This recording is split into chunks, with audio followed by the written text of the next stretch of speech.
we're looking at the majority, I guess it would be the plurality opinion that by Judge Kennedy, but for purposes of interest to us, the Chief Justice and Justice Sotomayor agree. So now we're talking about two people still on the court. And I'm looking specifically at page 723, in which the court goes on to say, were the court to hold that the interest in truthful discourse alone is sufficient to sustain a ban on speech, absent any evidence that the speech would be used to gain a material advantage, it would give government a broad censorial power unprecedented in this court's cases or in our constitutional tradition.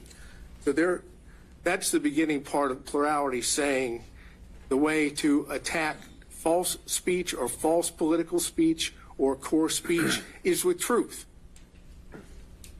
which is precisely what was going on. We're talking about this time period without getting outside the indictment. You're talking about at the same time the allegations are being made, factual allegations in the indictment, you have others that are fighting that off. Government's position would be with state's position with truth. Moving beyond Alvarez, that part of it,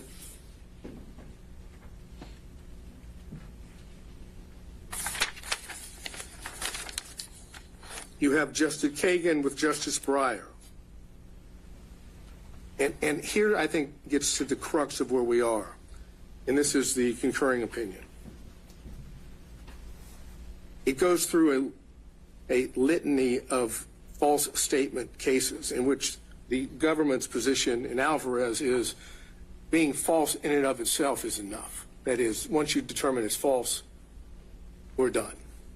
But that's not what the concurrent says, and that's not what the dissent says. The concurrent says, basically, that these judicial statements cannot be read to mean no protection at all.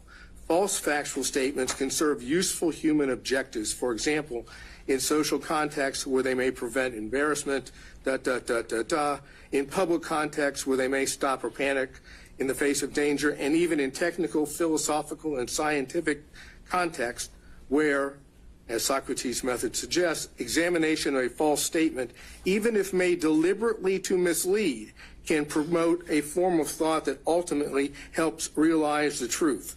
And then it goes on and says, even a false statement may be deemed to make a valuable contribution to public debate since it brings about the clear perception and the livelier impression of truth produced by its collision with error. So this is the proposition that it's not the falsity alone that controls.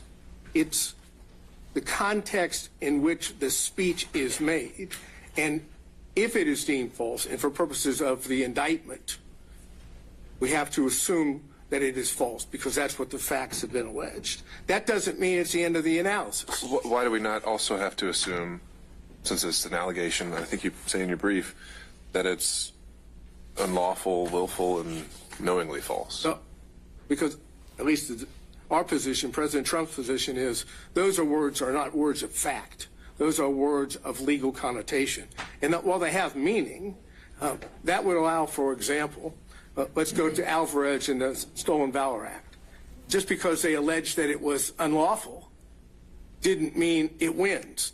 That is, it doesn't mean that the government wins. But that's because they decided that wasn't a crime at all. I mean, that was a facial challenge where they said this statute, even if you violated it, violates the First Amendment. You've said that the RICO statute, you can violate it and not, it's not a, right? So we put legal conclusions in indictments all the time. I think that's going to be part of Mr. Schaefer's argument in just a minute. I mean, you said a moment ago, just because the state pleads it, you don't think that's enough in an as-applied challenge, and I'm trying to figure out why. As to statements such as legal conclusions are unlawful and so forth. Now, if there had been, I guess if the allegations had been broader, maybe we wouldn't be at that crossroads, but those aren't facts.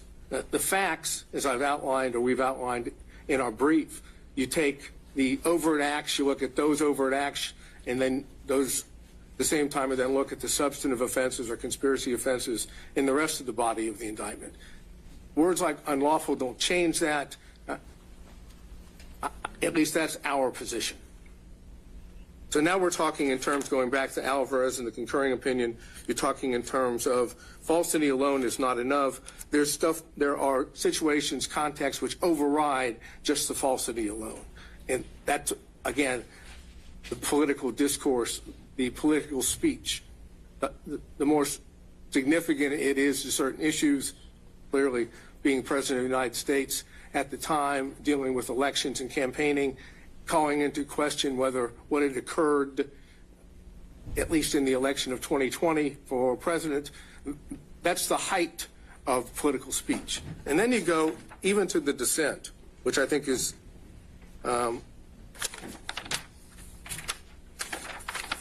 as important, because now you have Alito and Thomas, again, members of the current court.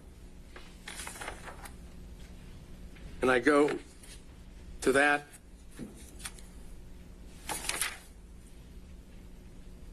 What I believe starts at page 751, and it says,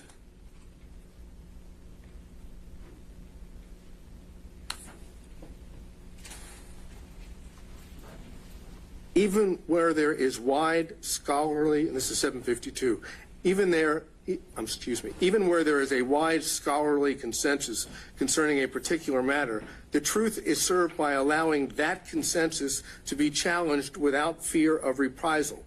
Today's accepted wisdom sometimes turns out to be mistaken, and in these contexts, even a false statement may be deemed to make a valuable contribution to public debate, since it brings about the clear perception and livelier impression of truth produced by its collision with error, citing U.S. Supreme Court. That's the essence of what we have right here. That's the facts that have been alleged. Essentially, the state's position is, because, as alleged, what President Trump said speech-wise, or expressed either through his speech or conduct, which is still freedom of expression, because that's false in the eyes of the state, it's lost all protections of the First Amendment. And the concurring opinion and the dissenting opinion in Alvarez suggests just the opposite. If anything, under the circumstances, it needs more protection, not less protection. So, keeping that in mind, let's move to, not RICO. Put RICO aside for a minute. Let's move instead to the conspiracy counts, which are counts 9, 11, 13, 15, 17, 19. Basically, what the state's position is on that, because it took this position previously in its filing on September 27, 2023, in response to that which was filed by Chesbrough. And I'm aware, of course, of the court's order that dealt with Chesbrough, and it didn't deal with the as applied. So I'm dealing... And more so in that one, as I go back and look at it, there was a much more kind of concerted effort to bring in facts outside of the indictment, right? And they started talking about, well, there was a transcript at the meeting, there was this, so it didn't really seem to be a true as-applied challenge, right? But as the court noted in its order, at that point it didn't determine that it was ripe for a pretrial challenge. So I'm taking what the state said as it applies now, because it says in that brief that it was both as to facial and as applied challenges. Essentially what it says is, as to those counts, 9, 11, 13, 15, 17, 19, as to 9, 11, and 17, the mere fact that it alleges a fraud is enough.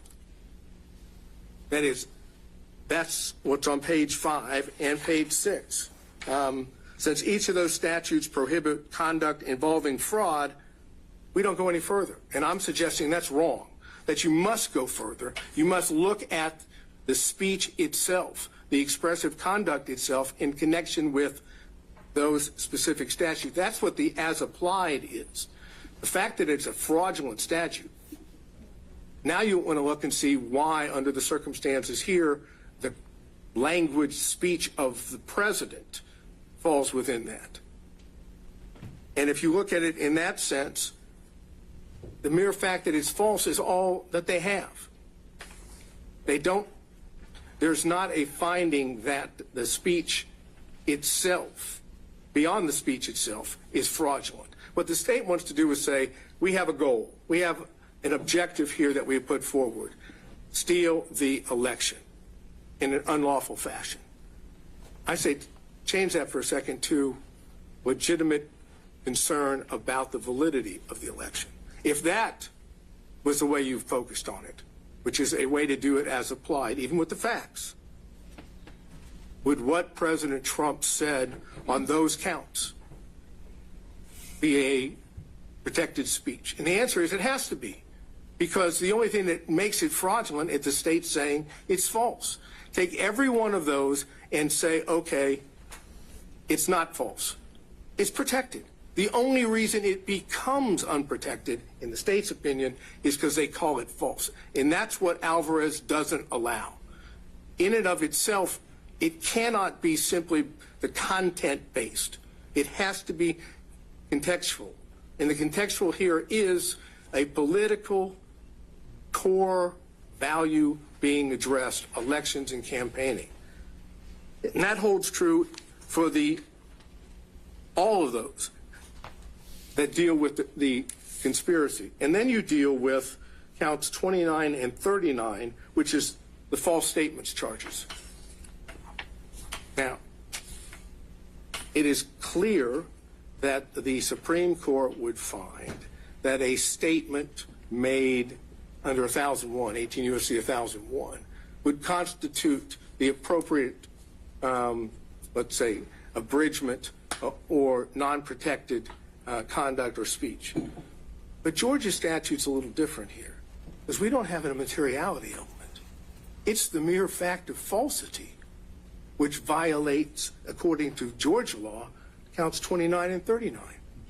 You don't have to do anything else but make a false statement, even if it is political discourse, even if it is in the heightened context that I've suggested. If it's false, it's a violation of the law. And I'm saying, as applied to political speech, that can't be constitutional as applied. Remember, no materiality, simply the fact that he said it. So essentially, what the state's position on that would be, it didn't have to be sent to anyone of consequence in the state agency. It just had to be said. Indeed, if you look at, and the most probably best example is count 39, that's a letter written after the election in September of 2021 from President Trump to Secretary of State, in which it has, according to that, one statement, and that constitutes, according to the state, falsity, but it's clearly political speech, and it's clearly being related to the activities and the matters that of election and campaigning. Even after the fact, it's still related just to that. So looking at 29 and 39, I think you have a situation in which the falsity alone is all they have. As applied here to political speech, it is unconstitutional as applied under the First Amendment. And then finally, you have count 27. Quick question on that. Had you, I hadn't located one. Had you found anyone ever attempted a facial challenge on 161020? Yeah, in fact, I don't remember the name of the case, but it has been upheld, even though there was references to the fact that maybe materiality should be part of it. That's got to be the Haley case. That's right. That's right. Okay. So, yes, facially, yes. But Haley, of course, didn't go to the extent of trying to determine as applied in a particular context. And it's, again, I don't to repeat what I just said, but here we're talking about the heightened value of core political speech. And then with 27, we're talking about the filing of a false document. Again, the only thing there that involves President Trump is an attestation on the complaint. Now, all it refers to in the indictment is complaint. But again, we're talking about the act, the falsity, or the filing of false document is the falsity in the document itself. And I'm suggesting under the circumstances that and that alone wouldn't violate that statute as applied. So regardless of the facial challenges, the question becomes here, is the mere fact that the state says fraud or false statement enough to get by an as-applied challenge? And our suggestion is it is not. Now let's go to RICO. And I think RICO is more difficult, to be honest with you, because we're talking about a much broader statute. At the same time, when you look at the allegations against President Trump, all of the allegations involved expressive conduct or speech. We have false statements alleged in overt acts, and again, all of which are political core value, political discourse. You have false statements in overt acts 1, 5, 7, 8, 17, 93, 97, 108, 113, 133, 135, and 157. Purely, the only allegations there are falsity. There's no allegation beyond the fact that those statements are made. And I'm suggesting that, again, heightened political speech has to be looked at differently. When it comes to tweets, which is, at least the way the state sets it forth, is also political speech, and here certainly by the then President of the United States, you have tweets in 22, 26, 27, 32, 75, 100, 101, 106, 114, 128, 138, and 139. So the majority of the overt acts involve false statements or tweets which are clearly political speech. How best to deal with that under the circumstances? To prosecute those under a broad RICO charge, supposedly with contesting an election by, I guess, illegitimate speech or expressive conduct? Or is the way that we are set up as a country is that the First Amendment plays through this by others, by those that are complaining that it's false, proving it's false, bringing forth the truth? That's the essence of what Alvarez has said. That's the essence of what a case called Brown versus Hartledge, which is cited in Alvarez. It's 456 U.S. 45 at 61, a 1982 decision. All of those speak in terms of when you're dealing with that speech, that political speech, you're best to deal with it through the pushing forth a counter view of truth, not prosecuting the speech maker or the person that is articulating his political views. Here we've done just the opposite. We have decided that because those views were unpopular and in state's opinion false, we must prosecute them to stop them from happening again, which is, again, the essence of why it's unconstitutional as applied, because that's not what the law says. Finally, the rest of the overt acts, either telephone calls or meetings or requests, no false statements. They're just acts, expressive acts. And they're in there as well. Those are political acts.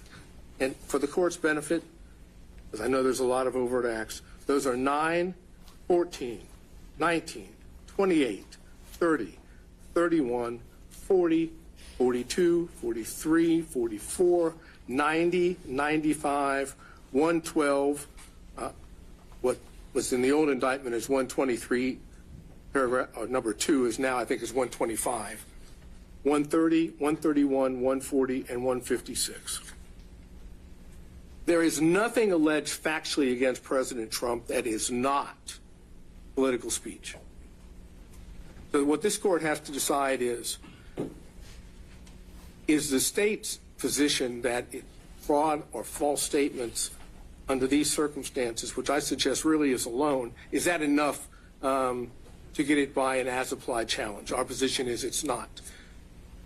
Is there another way to look at this? They're going to argue at the same time that it's integral to criminal conduct. But it's the speech that's being punished. That is the criminal conduct. If it's not the criminal conduct, there would never be an indictment for the RICO against President Trump or any of these other counts. Take out the political speech, no criminal charges. Political speech disagreed with, basis for all charges. I think that is the best way for me to sum up where our position is. All right. Thank you, Mr. Sadow. All right, Mr. Wickford or Mr. Floyd, if there are any points that you wanted to address or respond to. Maybe I'll start you off with this. It certainly seems that the primary case driving Mr. Sadow's argument would be Alvarez, and because that's a fractured kind of plurality opinion, I'm wondering if you have any thoughts on just how much that can drive this. And I know the state back in December was also citing Alvarez as the primary case. I wonder if that's even the best one. Well, for your arguments. I think to address the first, elephant in this courtroom is that a Judge Chotkin in D.C. has evaluated all of these arguments under Supreme Court precedent already. So I would refer, Your Honor, to that court's analysis because I'm hardly going to improve upon the findings of a federal judge. However, speaking specifically to Alvarez, it is a plurality opinion with several different opinions written by other justices. What they all agree on, though, is that Alvarez doesn't change the law that speech integral to criminal conduct is not protected under the First Amendment, and that that's not what Alvarez was about. It was about punishing falsity for its own sake. So the question is that what the state is doing here? And by fundamentally rewriting the indictment, the defendant is suggesting today that that is somehow what the state is doing, when actually what the state is saying is that these statements made by the defendant were all employed as part of criminal activity, various conspiracies, frauds, intentions with deceit, and violations of the law. It's not just that they were false. It's not that the defendant has been hauled into a courtroom because the prosecution doesn't like what he said. He is free to make statements and to file lawsuits and to make other legitimate protests.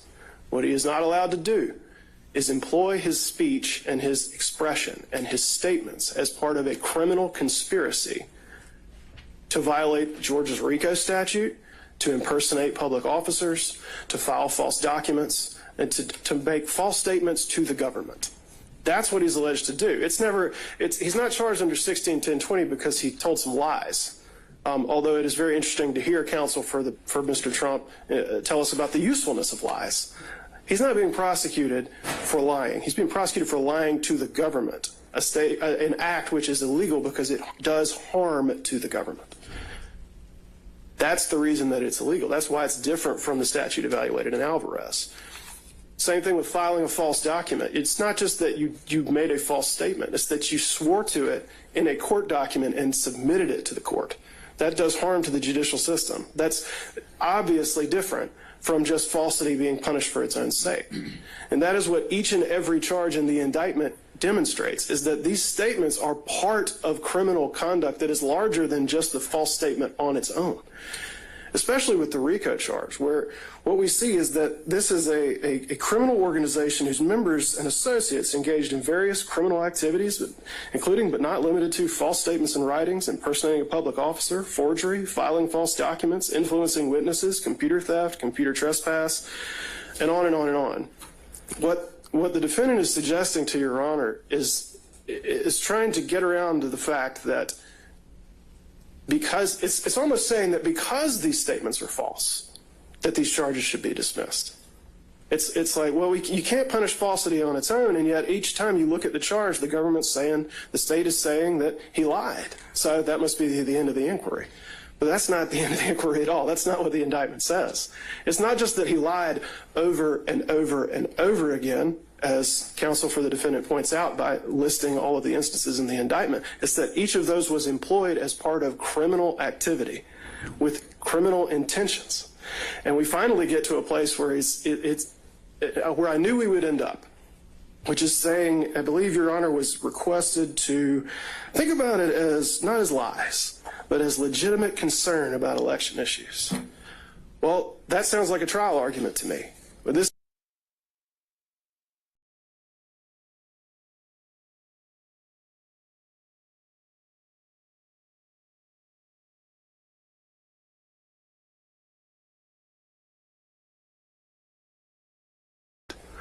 and that, of course, would probably be a pretty good argument to put before a jury, and I expect we will see it, but it's not a basis for dismissing the indictment. The whole question of intent is no doubt going to be brought up. It can only be determined by a jury. But what we have heard here today is an attempt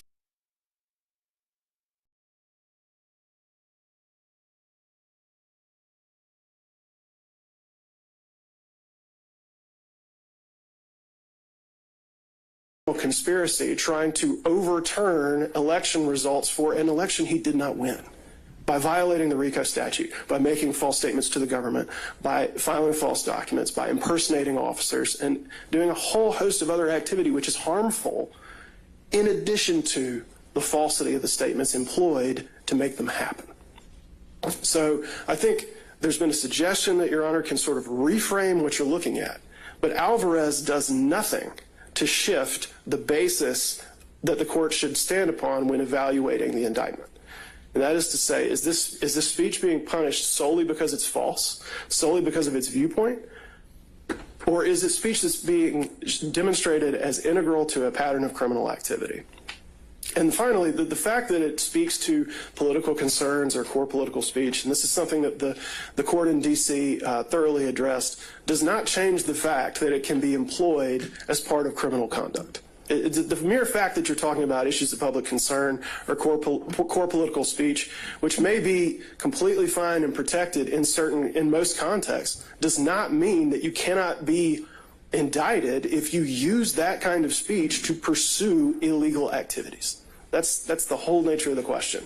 So it's very circular, and I would direct Your Honor to page 6 to 7 of the post-hearing brief filed by Defendant Trump, which says, the speech integral to criminal conduct exception of the First Amendment does not apply here because all the charged conduct constitutes First Amendment protected speech. That is a very neat circle. The First Amendment protects us because all the speech is protected by the First Amendment. And in the end, no matter how much we hear about obviously the noble protections afforded by the First Amendment, all of this is an effort to get Your Honor not to look at the basic fact that this speech, this expression, all this activity is employed as part of a pattern of criminal conduct in a host of ways. And because Your Honor is bound by the indictment and has to look at the indictment and can't look beyond it, if we're going to get into this at this stage, then there's nowhere to go, as I said at the beginning, because this is all alleged as part of a pattern of criminal conduct and not protected by the First Amendment. Any argument to the otherwise is just to try to pretend like that's not true. All right. Thank you, Mr. Wakeland. Thank you, Your Honor. Your Honor, may I add one point briefly? Sure. Thank you. Wait a second. We're being doubled up on here? This is not a trial. I think you can handle it, Mr. Sadow. And I'm just going to be on one specific point, not duplicate the argument made before. I believe Defendant Trump fundamentally misunderstands the role of an overt act in a conspiracy case. As we've discussed many times previously, this is a RICO conspiracy case. And so we heard Mr. Sadow discuss various overt acts and say, well, but this is just a tweet, this is just a phone call, this is just X.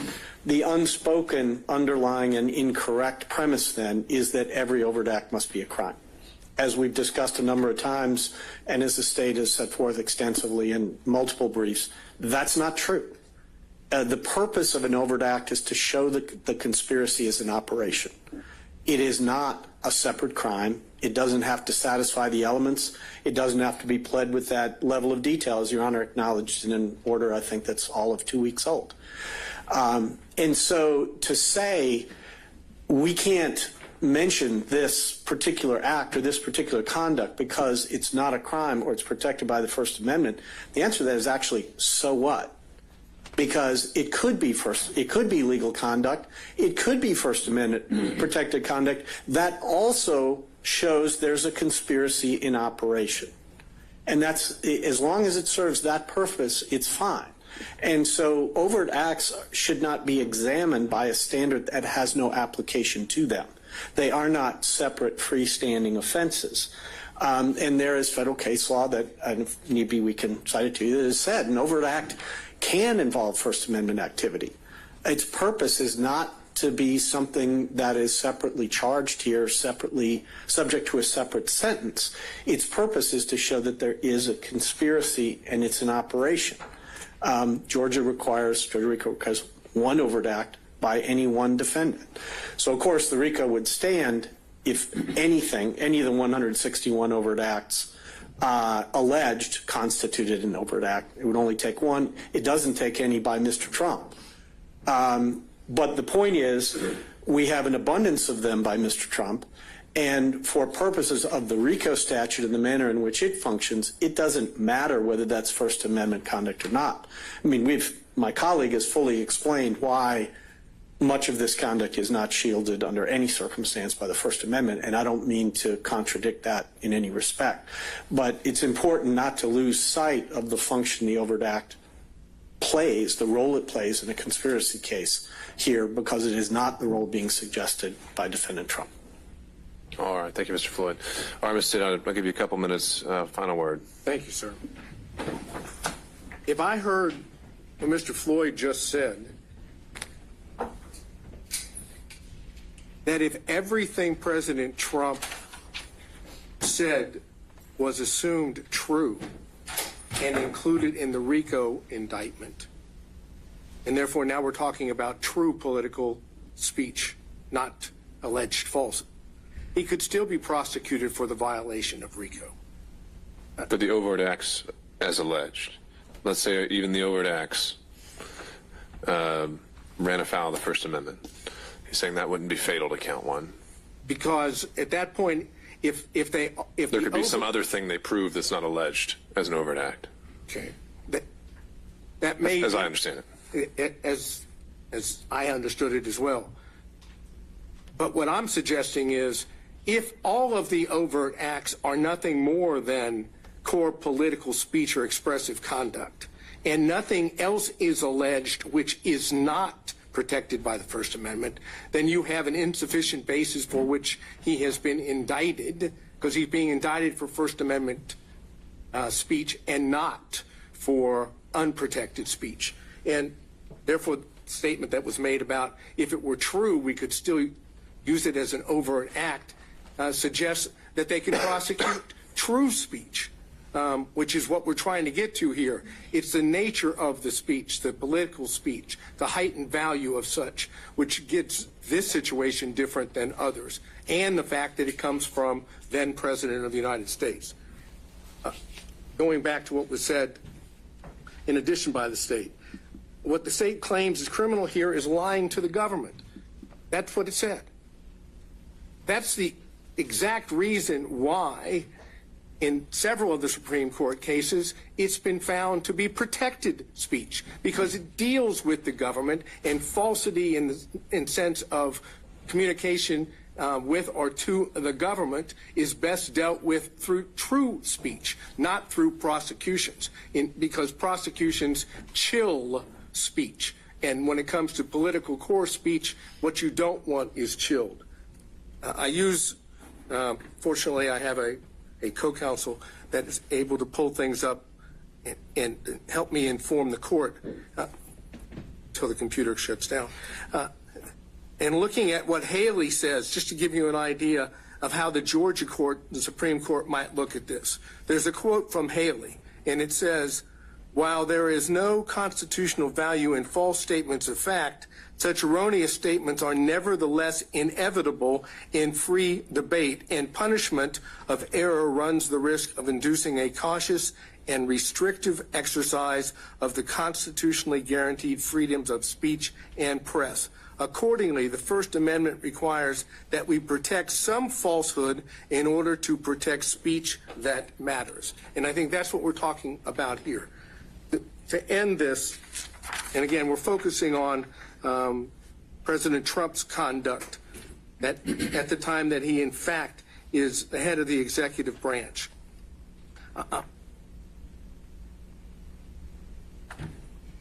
There is references to this in Brown v. Hartledge, and I cited that earlier. A well-publicized yet bogus complaint on election eve raises the concerns, that you may have some impact that would affect an election. But the preferred First Amendment remedy of more speech, not enforced silence, has special force. Underlying our dependence upon more speech is the presupposition the right conclusions are more likely to be gathered out of a multitude of tongues than through any kind of authoritative selection. To many, this is and always will be folly, but we have staked upon it all. And for speech concerning public affairs is more than self-expression. It is the essence of self-government, and that comes from Garrison v. Louisiana, which is cited also in Alvarez. Bottom line here is this. But for protected First Amendment speech, President Trump would not be charged in RICO or the other counts. Take out the protected speech, and you don't have an underlying basis for which to charge him. And since that violates the Constitution as applied to the charges here and his speech here and his position here, this is ripe for a constitutional challenge. One step further. If it's not ripe now and we get into intent, when does the court determine that? Do you determine that after we have a trial? I think it would be the directed verdict stage. Well, right? but would it? That's a sufficiency of evidence. With all inferences, yeah, in favor of the state. That's a whole question. I mean, do we go through the whole trial? God forbid there should be a conviction, and then we go back to try and determine as applied? I'm suggesting the reason it's ripe now and the reason why we don't even get to a trial is because it's unconstitutional to force an accused, be it the President of the United States, former President, or anyone else, to stand trial on protected speech. And I think that's what Alvarez and the progeny previous to that and after say. All right. Thank you, Mr. Sadow. All right. Mr. Gillen, do you need a minute before we dive in, or can we get started? No, we're ready to go. Okay. So just teeing this one up. I know there's a good bit of your motion that goes back into a lot of ground I think we covered at the December hearing. Well, let me start off with some good news for the court. I'm happy to hear it. See the smile already on the court's face. Well, consciously our general and specific demur, a great deal of that does go into the areas of RICO that the court has not only ruled on but heard other arguments. Well, I haven't ruled on it yet, but it was just we talked about continuity. We talked about in October the 17th ruling addresses some of the issues that were addressed. So I'm not going to replow that ground. That the court has heard. Aware of the government's position. I know that probably ruined Mr. Floyd's day by not allowing him to get up and go back over his RICO expertise. I'm not going to do that. What I'd like to do, though, today is to move forward to some areas that I do think needs to be. And the question really, when the court said, do we want to have oral arguments today or not? And then the question was, well, because on the RICO thing, I think I probably could have said, if it was just the RICO component, I would have said, fine, let's just do it on the papers. You've got a lot of other counts. There's some other things that I wanted to talk about and have the court focus on as it relates to some of the other aspects of the demur, special and general demurs, and to focus on that in this way. Number one, I want to talk a little bit about some of the counts impersonating public officers. I want to talk about the forgery, the false statements, briefly, and talk about that, but also to raise this issue with the court. Now, we argued that in our pleadings, but the defendant still filed additional motions on these very issues and did a very, very good job in a lot of his arguments.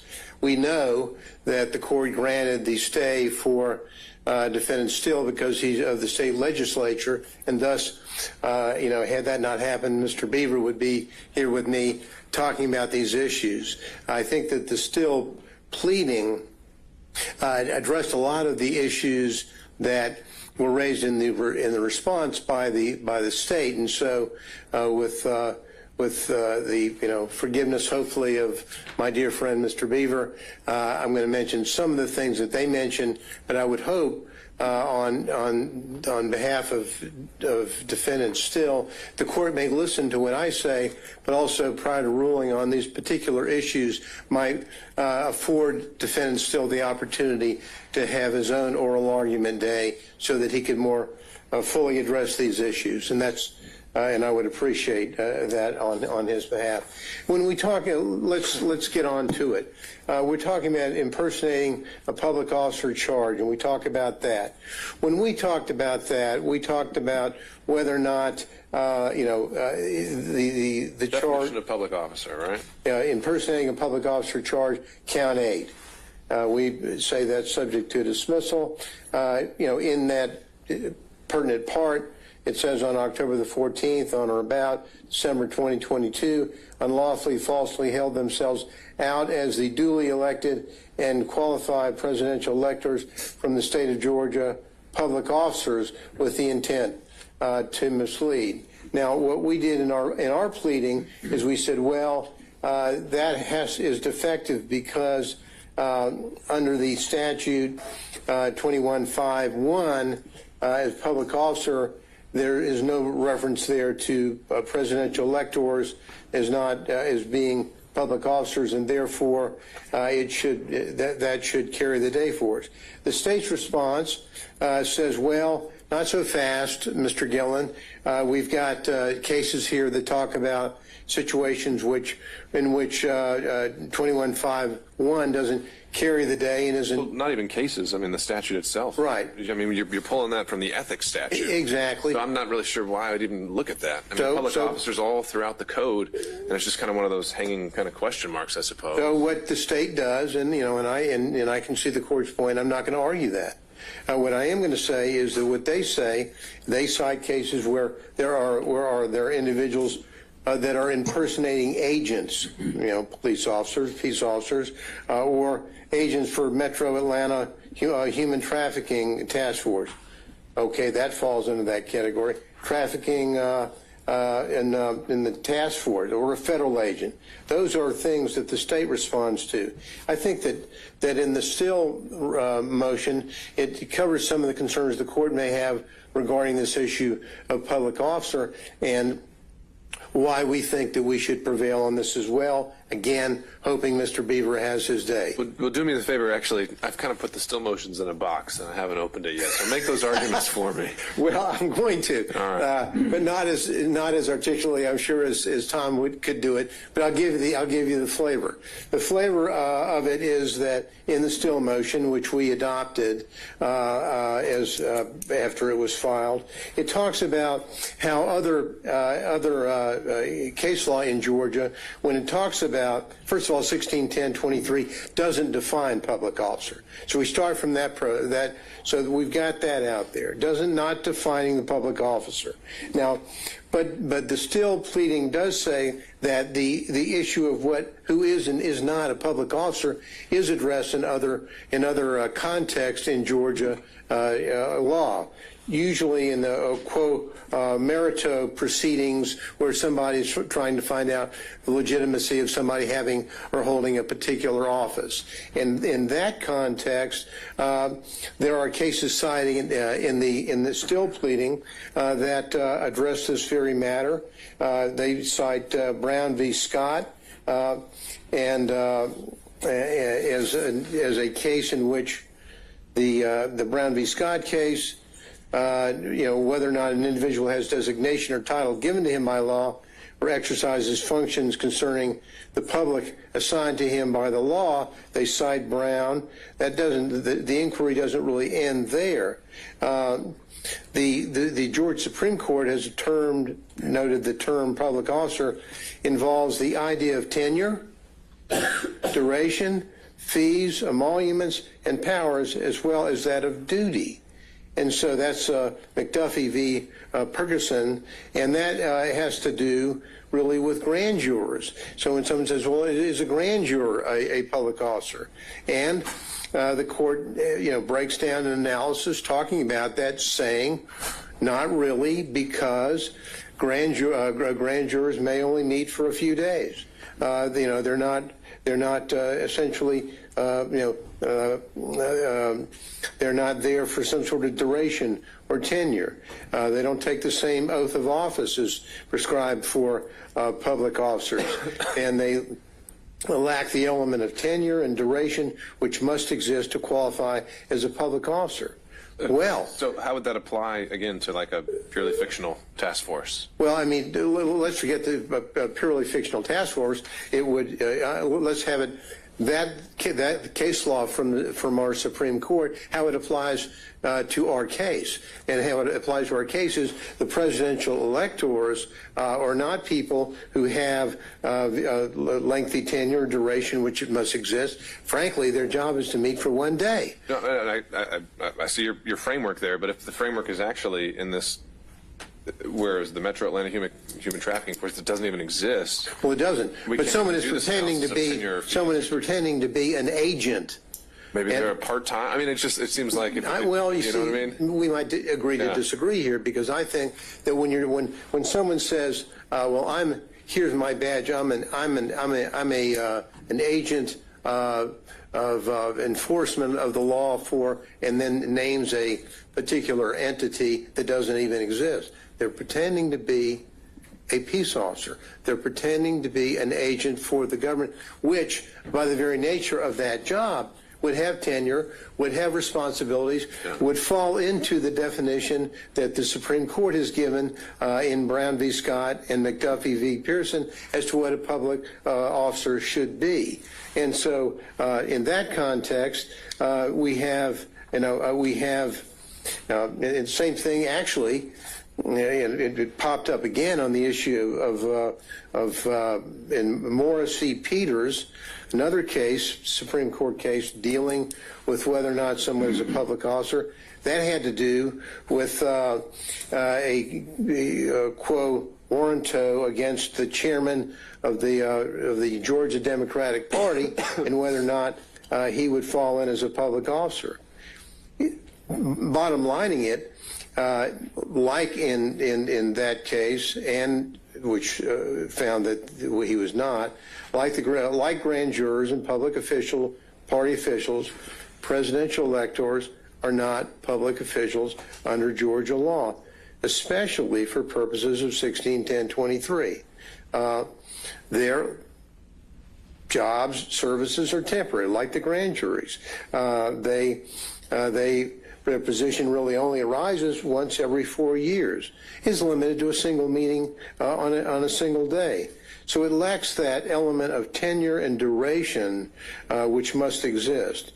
So it's kind of like back to the political case, Morris v. Peters case, which dealt with a state party political chairman nominated in accordance with the rules of their party. But just because the fact that they were nominated by the rules of their party doesn't make them a public official. And like grand jurors, presidential electors they're not receiving their salaries for their service.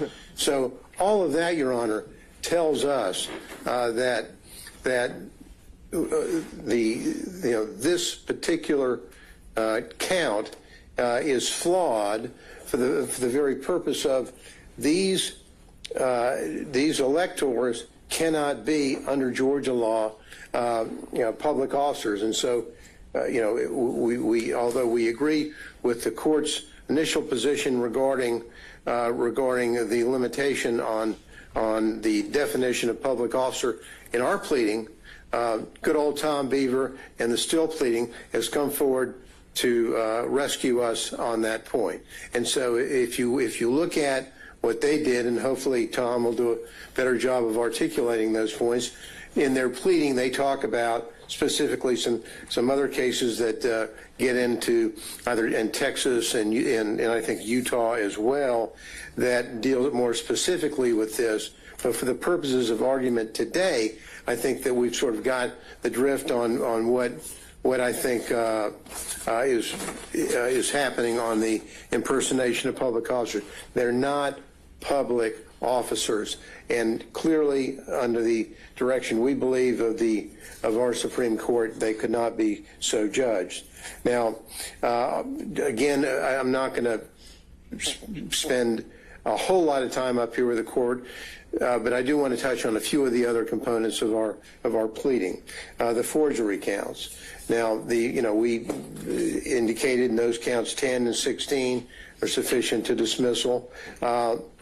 Writing a check in a fictitious name or manner that the writing is made or altered purports to have been made by another person. That's the definition of 1610. We have what we have here in this indictment is we have an assertion that a writing or other than a check in a manner that the writing is made purports to be made by authority of the duly elected and qualified presidential electors from the state of Georgia who did not give such authority. Now, that's what they allege. Let's break that down as to why, and the state's response to us saying they want to focus on the phrase under the authority, and what we have here is the concept of what is the authority. Who is this on October the 14th? Who was the duly duly elected and qualified presidential elector from the state of Georgia who did not give such authority on December the 14th, 2020? Now, the answer to that is that as a matter of law, simply as a matter of law, and we're going back, Your Honor, to some of the arguments we've made with the court earlier on the issue of supremacy clause, were worthy of at least highlighting some of those points to the court for the purpose of making our point here. And that is this, that, under the federal law, as it existed in 2020, when the state of Georgia failed to comply with federal law about having an adjudication of any pending controversy or litigation, and as we know, in the public record in this courthouse was the pending and unresolved Trump and Schaefer litigation on the election. Now, because that lawsuit was not adjudicated pursuant to federal law, then the state of Georgia lost its ability after Safe Harbor Day, lost its ability to then name who the electors should be. And as we discussed earlier, and I'll shorten the argument, but for the purpose of the record, I'll just make the following points. Once that happens, and it's very, very clear from federal law and from the language from Bush v. Gore, the state, any Dissenting opinion in Bush v. Gore. Yeah, true. But as it points there, it's like it's not. They see it as not even a serious issue, because the clear reading of the statute would say if you don't get it done by Safe Harbor Day, then you have lost out. And once that happens, the power then shifts back to the Congress. So as of by law, we think not a factual issue. By law, on December the 14th, 2020, there were no duly elected and qualified presidential electors from the state of Georgia because of that failure. And so, understand your point, and I don't want to get too deep into it, but since we're in demur world here, wouldn't your allegation of whether a lawsuit was filed, whether it was pending, none of that's in the indictment?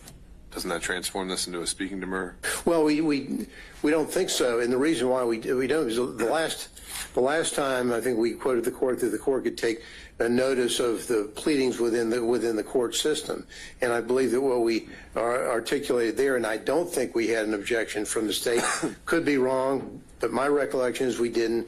That we then worked from the framework of yes, in this courthouse there was they filing a pleading that we're not going, this isn't a speaking demur, it's a part of the court record. Part of the court record says there was a lawsuit that was not adjudicated by Safe Harbor Day. So we don't have to go outside the indictment. It's not a speaking demur. And because of that, by applying the law, these forgery counts, 10 and 16, in our view, must go. Now, the other counts that I would like to, or the other matter I'd like to discuss is the false statement component. On the false statement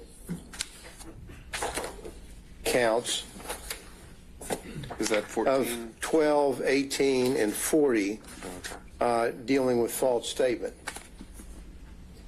Now here, the issue here dealing with the false statement, for example, is when they're asserting that there was a document that was sent within the jurisdiction of the Office of the Georgia Secretary of State and the Office of the Governor of Georgia, departments and agencies of the government.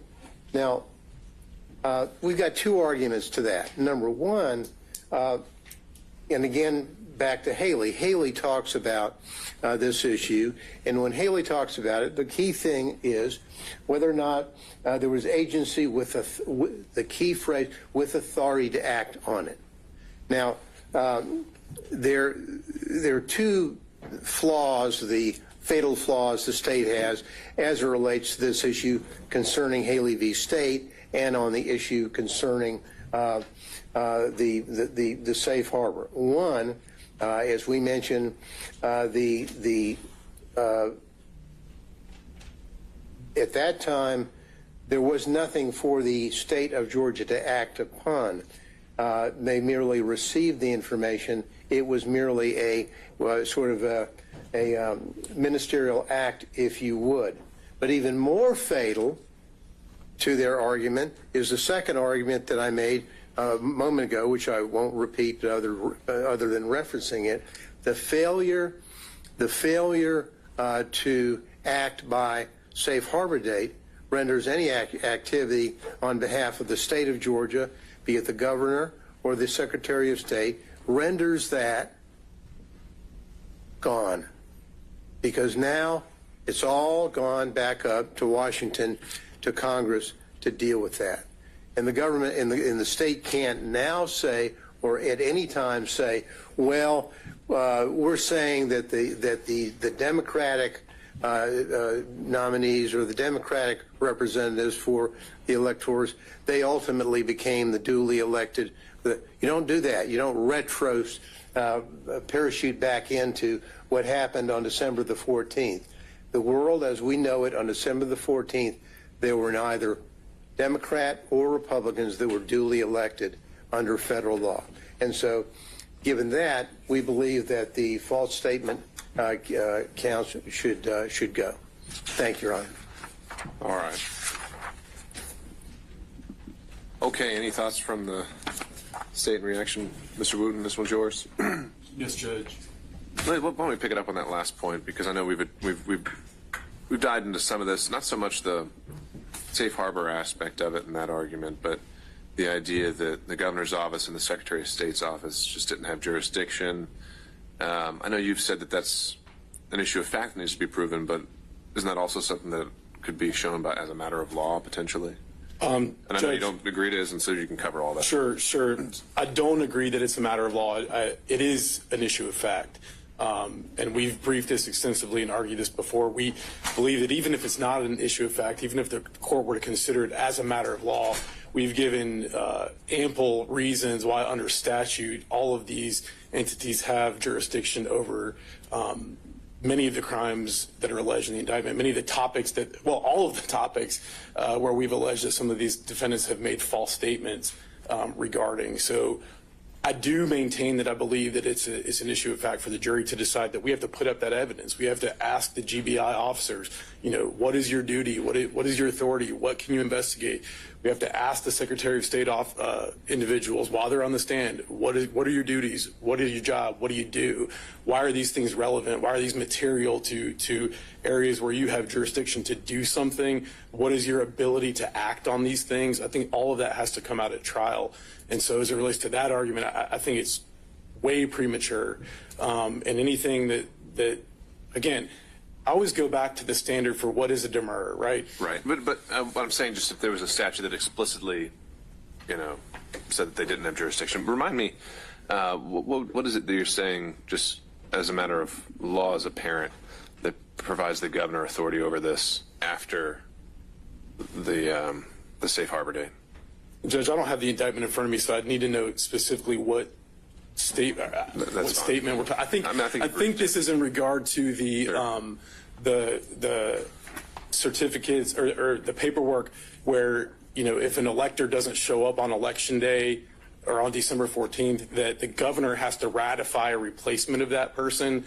I think there were some documents that were delivered by Mr. Schaefer and his co-conspirators to the governor's office, trying to get the governor to do that. That's provided by statute, that the governor is the one that has to ratify a replacement. So statutorily, he absolutely has the authority to act on that matter. Okay. All right. So, but from the top, I think there was a lot of time spent on definition of public officer and some of the allegations raised in Mr. Still's briefing, which I think his motion deadline should be coming up soon. So if he's requesting argument, we'd have him in. Sure. But if you want to make any initial reactions, add it. Well prepared, Judge. All right. First, I want to I've made this statement in the past as it relates to Mr. Schaefer, and I'll make it again, which is we have to address an elephant in the room. The elephant in the room is that Mr. Schaefer is in the 11th Circuit right now demanding to be recognized as a federal officer. So what are we? I mean, are we saying that this position of elector is an officer or isn't? I think they need to make up their mind there. But as it relates to, I've actually got quite a bit of ground to cover, and I'll kind of take it as it was raised by Mr.